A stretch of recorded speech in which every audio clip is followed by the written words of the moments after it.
June 6, 1944, 5:50 in the morning. Two American battleships and a screen of cruisers and destroyers opened fire on the Norman coast. And in a concrete strongpoint sitting on the bluff above the beach, the Americans had designated Omaha, a German sergeant named Ludwig Förster climbed to his observation post and began watching the shells come in. For 40 minutes, the USS Texas and USS Arkansas poured rounds into the German positions. French cruisers Montcalm and Georges Legge added their fire. Destroyers USS Satterley and HMS Taliban worked the edges of the target zone. The Texas alone fired more than 500 rounds during that window, round after round, into the bluff, into the concrete, into the positions that Allied planners had identified as the killing ground that had to be neutralized before the first landing craft ramp dropped. In the strongpoint where Förster stood, a position the Germans designated WN-62, sitting above Easy Red Sector at the waterline where American infantry would soon wade ashore. Artillery pieces, mortars, and multiple machine gun nests had been built into the concrete around him, each angled to cover overlapping fields of fire across the beach below. When the bombardment stopped, Förster fired 3 white rockets into the dawn sky. He was asking the fleet to identify itself, not because his position was damaged and he needed to signal for rescue, not because the bombardment had created confusion about who was offshore. He did it because his position was entirely intact. His weapons were loaded, and, as American infantry was still closing the distance in their landing craft, he had the composure and the communications to want a positive identification of the vessels in the channel.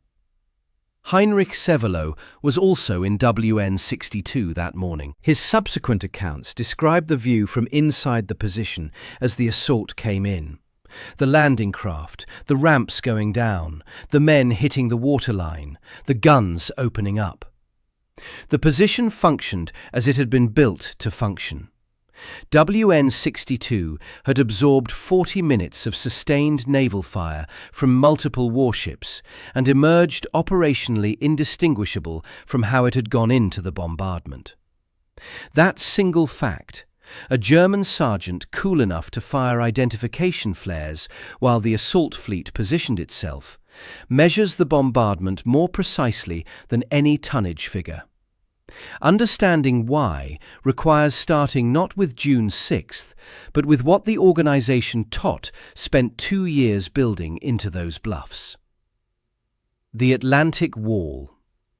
The name almost never appears in American accounts of Omaha Beach, which creates a specific and consequential gap in understanding.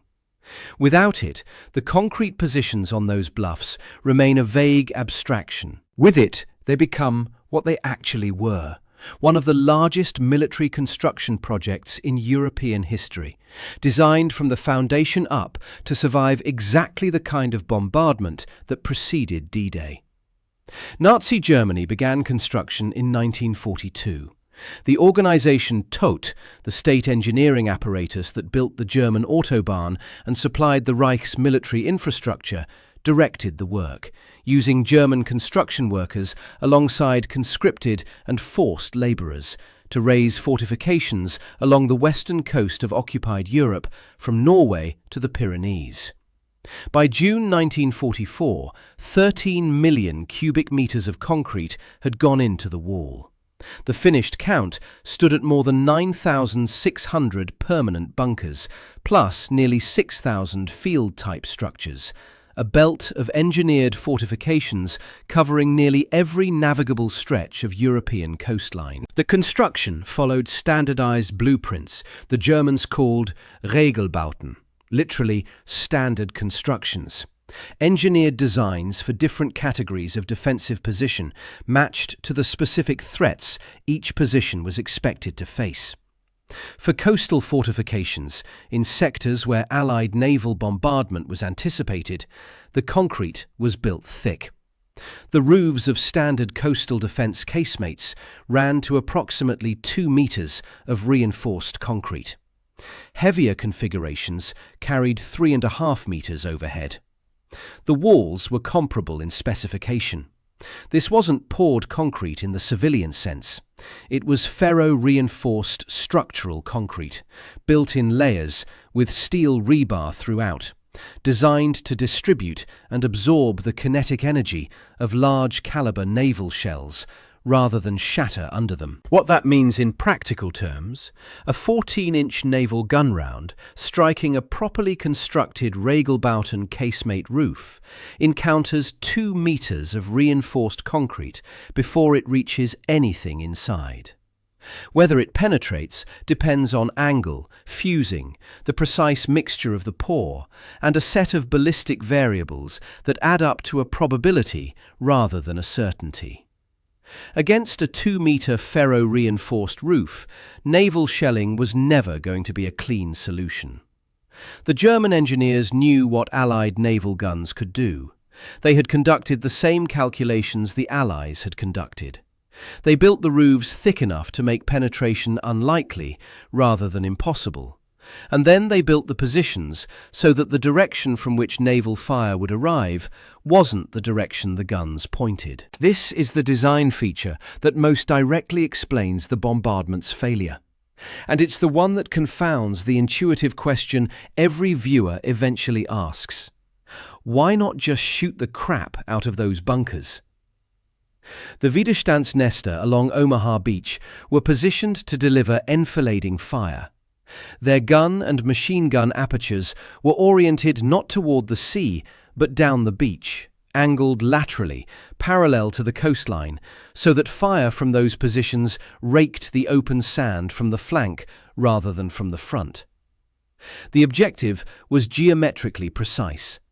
Any troops crossing from the waterline to the base of the bluffs walked broadside into simultaneous fire from positions to their left and right, from defenders who could see down the entire length of the beach, from openings set into concrete walls that faced down the shoreline. That design also meant those apertures didn't face the Allied fleet. A naval gun, firing from offshore toward one of these positions, was pointing directly at reinforced concrete wall. The opening through which fire was delivered faced elsewhere. To threaten anyone inside a laterally oriented casemate from a ship in the channel, you would have needed to position that ship somewhere along the beach axis, which was the exact ground the infantry was crossing. The geometry made a seaward naval solution physically impossible, regardless of how many shells were fired. 162 embodied this design fully. Artillery pieces, mortars, multiple machine gun nests, all positioned to cover easy red sector laterally, all protected by concrete built to Regelbauten specifications, all facing down the beach rather than out to sea. Förster's observation rockets didn't reflect composure under fire. They reflected the practical reality that the position had been designed to survive the kind of fire it had just received, and it had done exactly that. The organization Todt had also placed the German 352nd Infantry Division into these positions, a veteran formation that Allied intelligence had not expected to find defending this sector. The 352nd's top regiment had conducted rehearsals for this specific defensive fight. The unit that had spent months learning every angle and fold of the Omaha bluffs was in place and ready when the Allied fleet opened fire at 5:50. Against this structure, the naval bombardment opened fire at 5:50, with a force that military doctrine specified was insufficient before anyone loaded a gun.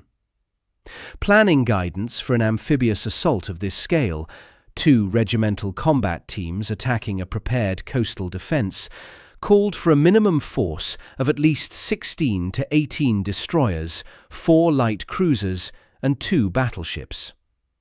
The bombardment force assembled for the pre-landing phase at Omaha was 1 battleship, 2 cruisers, and 6 destroyers. By the standards of doctrine the same planning apparatus had written, the 1st Infantry Division went ashore with roughly half of the minimum recommended naval gunfire support.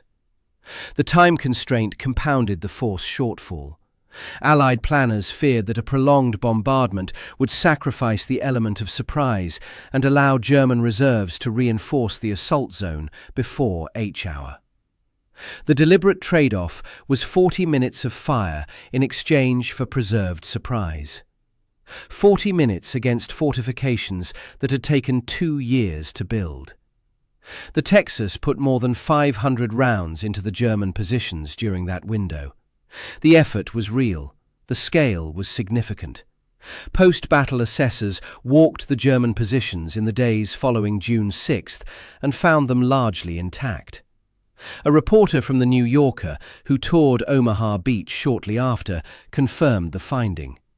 The strongpoints defending those bluffs had been largely untouched by the bombardment. Naval and air preparatory fires had failed to neutralize the German defenses.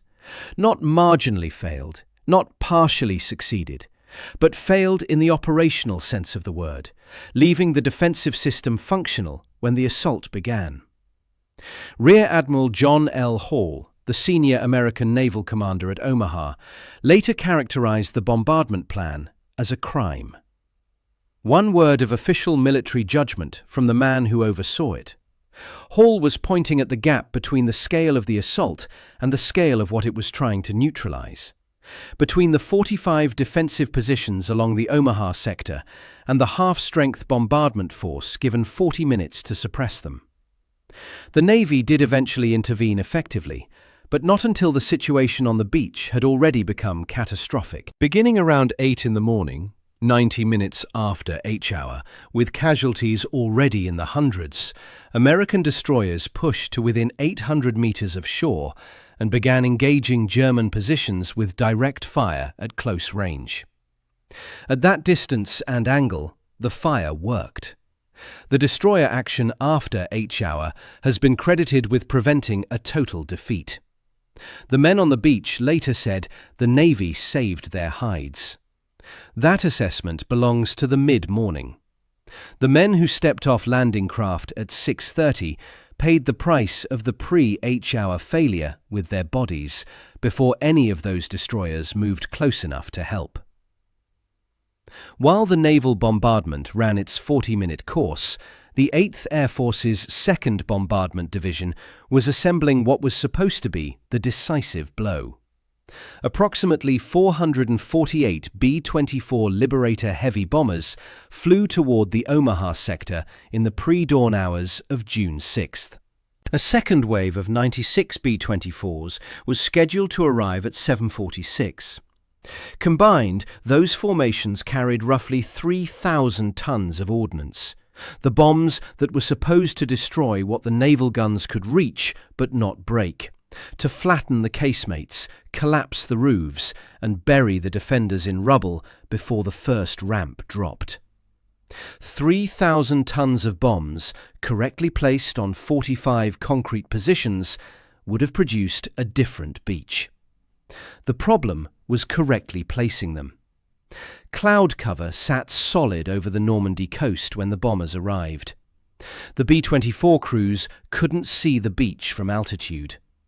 Visibility from 16,000 feet into the target zone was essentially zero. They were using H-2X, a radar-based blind bombing system that the 8th Air Force had specifically trained to use for this scenario, dropping through overcast on radar returns rather than visual reference. H-2X could identify coastline, could distinguish water from land, could mark a general release point over a coastal target. It couldn't, through solid overcast from 16,000 feet, distinguish a reinforced concrete casemate from the field behind it. This limitation was known, and it created a problem with no clean answer.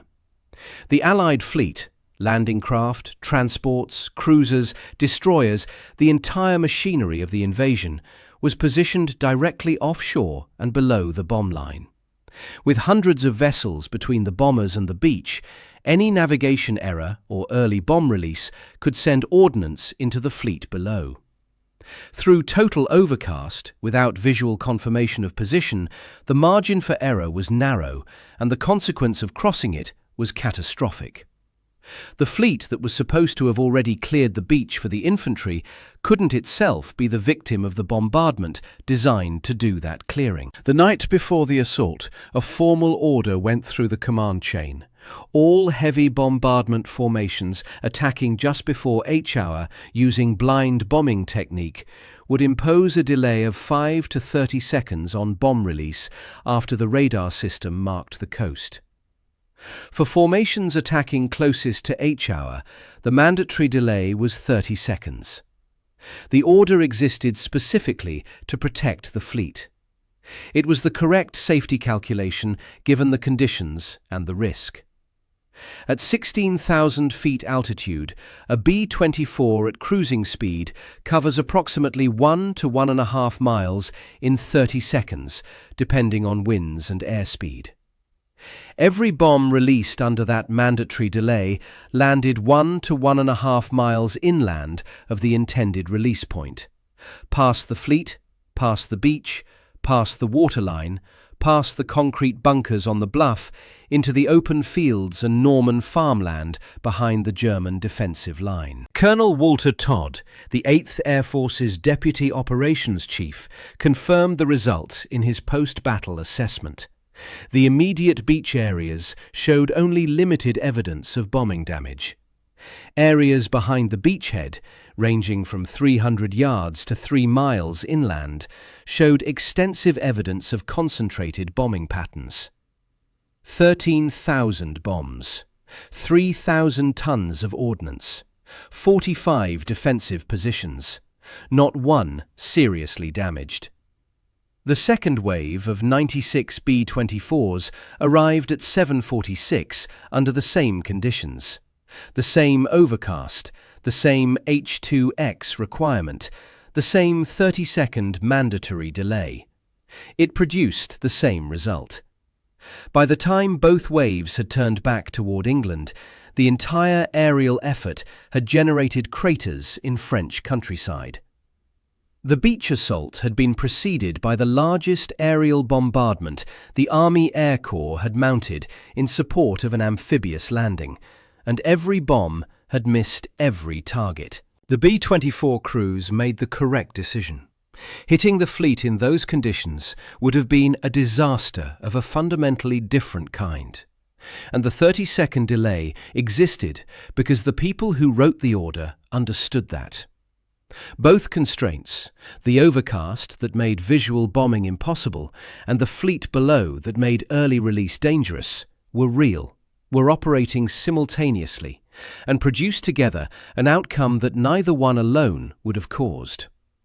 The failure was built into the mission before the aircraft left England. The D.D. Sherman tank was the last layer of protection before the infantry hit the sand. At Utah Beach to the west, it worked. The concept was a standard Sherman fitted with a collapsible canvas flotation screen around the hull and a small propeller drive system capable of making the crossing from its launch point to the waterline under its own power. The tank would arrive just ahead of or alongside the first infantry wave and provide direct 75mm fire against any position still operational after the naval and aerial bombardment, covering the crossing during the most exposed phase. The trials in Britain had been encouraging enough, and the 741st and 743rd Tank Battalions had both trained on the system. There had also been warnings.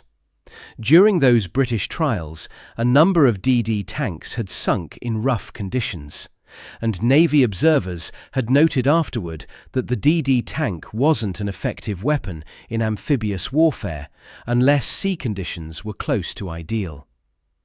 That observation went into the record. The system was retained. The English Channel on the morning of June 6th wasn't close to ideal. The 741st Tank Battalion was assigned to support the assault at Easy Red sector. At approximately 5:30 in the morning, with the naval bombardment still running, they began launching their DD Shermans from approximately 5,000 yards offshore. The channel swell was running high enough that water was already coming over the gunwales of the landing craft. 29 tanks went into the water. The canvas flotation screens that held each tank above the waterline were designed for manageable sea conditions, the conditions that training exercises had been conducted in, not the conditions in the channel that morning. Water crested the tops of the screens. The weight of the tank did the rest. Some crew members made it out of hatches and into the water. 27 tanks sank before reaching shore. 2 DD Shermans from the 741st Tank Battalion reached Omaha Beach. The 743rd Tank Battalion, assigned to a different sector, reached a different decision. Their commanding officer watched the sea state as the 741st began launching and made the call to forego the offshore DD launch entirely, carrying his tanks to the beach aboard landing craft tanks instead. All 32 reached the sand, though 8 were subsequently destroyed or disabled in the fighting. The difference in outcome between 2 tanks on Easy Red and 32 on the adjacent sector wasn't a judgment on the 741st's command. The sea conditions exceeded what the flotation system was designed for. The 743rd's officer saw that and adapted. The alternative was what the 741st experienced. On Easy Red at 6:30, the infantry had 2 working tanks where the plan had called for a full armoured wave. The Atlantic wall above them had survived 40 minutes of naval shelling. 3,000 tons of bombs had landed behind the German line. The men of the 741st, who had gone into the channel with their vehicles, were dead or swimming. The 82nd and 101st Airborne Divisions had jumped into Normandy the night before, and the question of why they didn't help at Omaha Beach has generated enough argument that it needs a direct answer. Both divisions were assigned entirely to the Utah sector, roughly 10 to 15 miles west of Omaha. The 101st Airborne's mission was specifically to seize the exits leading inland from Utah Beach, the causeways through the flooded lowlands behind the shore that the Utah infantry needed to push off the coast without being trapped. The 82nd's assignment was to secure the flanks of the Catontan Peninsula against German reinforcement coming from the west. These were precision objectives tied to a specific geography. Neither division had any assigned mission, any designated drop zone, or any planned operational role in the Omaha sector. The drops had also already gone wrong. Thick cloud cover scattered both divisions widely across the Normandy countryside. Men came down in wrong fields, in occupied villages, in the flooded marshes the Germans had created specifically to complicate an airborne operation. The resulting picture on the ground was chaotic.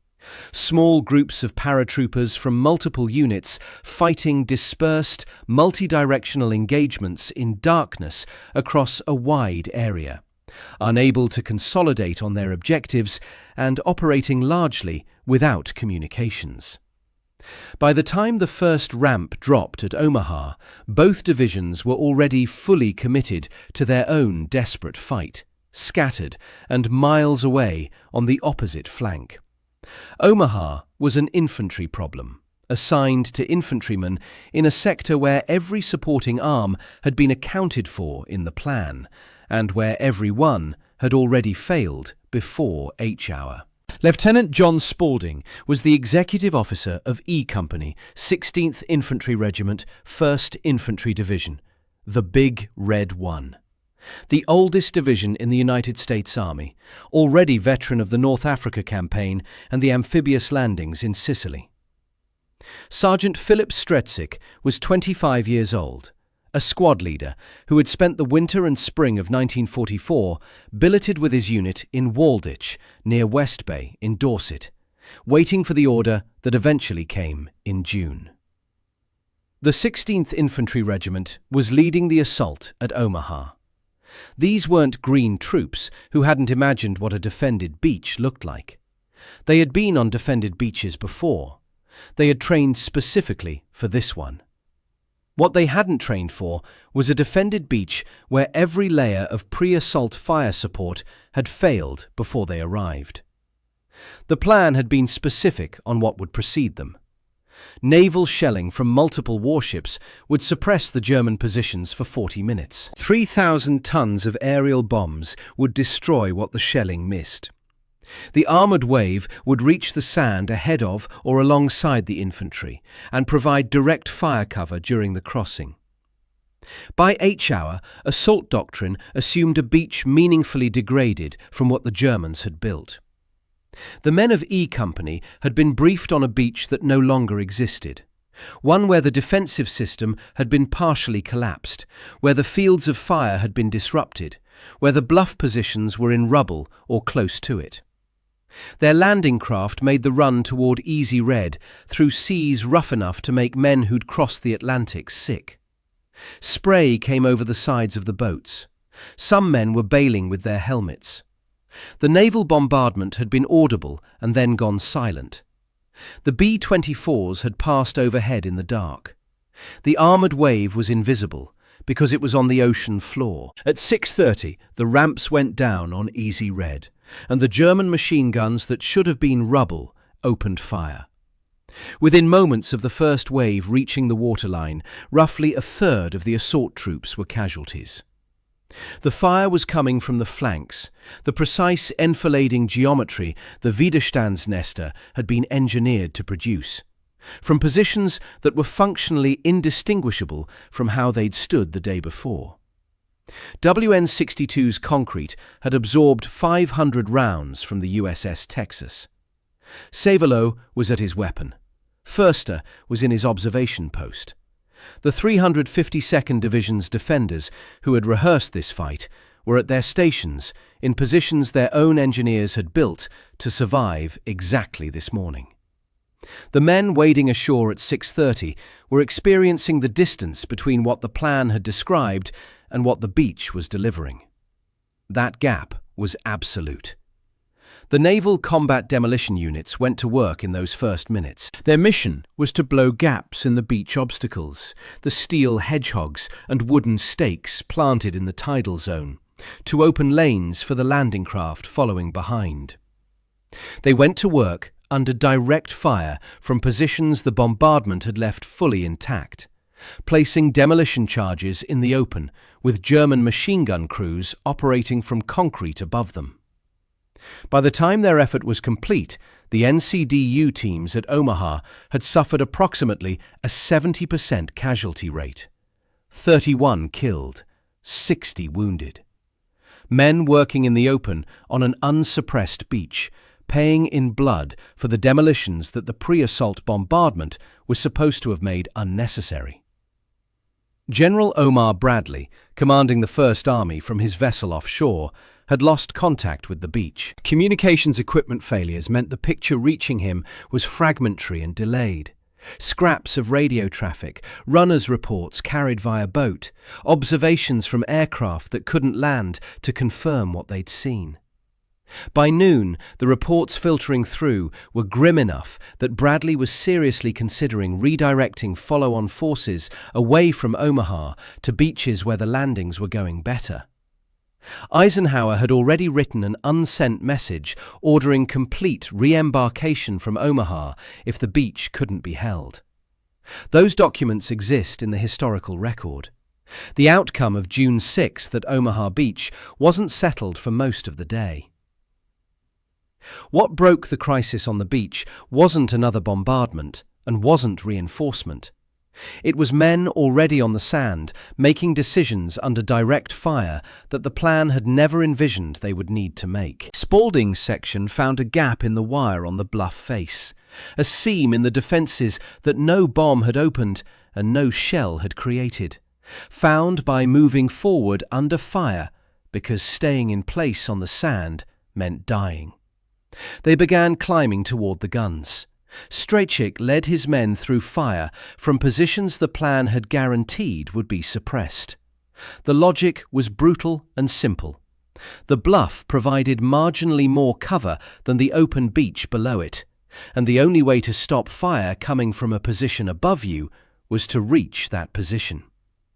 The breakthrough across the Omaha sector accumulated this way, not as a single dramatic penetration, but as a collection of small, costly movements by squads and sections finding paths through the wire and up the face of the bluff through trial and direct contact with the defences. Each small penetration became information about what the defensive line actually looked like from the inside.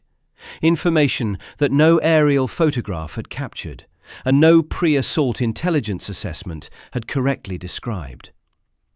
By end of day, 34,000 American troops had landed at Omaha Beach. The German 352nd Division had lost roughly 10% of its strength. American casualties on June 6th alone reached approximately 2,400. What happened to the men who survived that day is part of the story, and it has been told incompletely. The clinical term available in 1945 for what those men were carrying was combat fatigue. Shell shock, the term from the First World War, had been largely discarded from military vocabulary, in part because its connotations implied a physical mechanism. And the institutional view in the post-war years was that men who struggled to readjust after combat were experiencing something closer to a failure of character than a neurological injury. The veterans of the Second World War came home into a culture that admired what they had done and had no functional clinical framework for what it had cost them.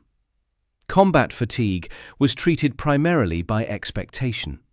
Veterans were expected to readjust, find work, start families, reintegrate into civilian rhythms, move forward. The VA system offered some support for physical wounds. For psychological wounds, the dominant prescription was time and willpower. Men who managed the transition silently, by building a wall between what they'd been through and everyone around them, were often described as fine. Men who couldn't manage it were sometimes described as unable to let go. The formal diagnosis of post-traumatic stress disorder didn't exist in American clinical psychiatry until 1980. 35 years after these men came home. Until that systematization, what Omaha survivors were carrying had no agreed name, no accepted treatment protocol, and no recognized legitimacy as an injury rather than a personal failure. The veterans who managed silently, which was most of them, were by the prevailing clinical standard of the era considered to have no problem at all. For the men of Omaha Beach specifically, the psychological weight carried a particular dimension that distinguishes it from ordinary combat trauma. In most combat experiences, the thing that went wrong was at least partly contingent. An unexpected enemy action, a missed intelligence report, bad luck in the moment. At Omaha, every protective layer had been stripped away before anyone arrived, through a cascade of failures that assembled itself from individually defensible decisions and completed itself before H-hour. The men who crossed that beach did it knowing, some in the moment, others in retrospect, that everything designed to reduce the cost in human lives had already failed. The unprocessed part wasn't the memory of what happened. It was the knowledge of what should have been there and wasn't, combined with the impossible question of why they made it when the men to their left and right didn't. That question doesn't resolve with time, because there is no answer. The men who died on Easy Red Sector weren't less capable or less prepared than the men who survived them. Survival on Omaha Beach that morning wasn't a reliable function of individual quality. It was partly that, and partly the position of your boat, and partly where the first burst of fire hit, and partly something that has no name. Philip Stretchick's story was substantially lost after the war. Not destroyed, not suppressed, lost in the way that Omaha survivors' stories tended to get lost, quietly buried under the silence that men seemed to build around themselves by instinct when they came home. His son worked to recover and publish it in 2017, more than 70 years after June 6th. The story wasn't hidden in classified archives. Stretchick simply hadn't told it in a form that survived him. He had fought in several campaigns, had been among the first men to land on Easy Red and make it off the beach alive, had done things on that day that historians later documented and studied. He came home and apparently stopped talking about it. The silence wasn't a personal peculiarity.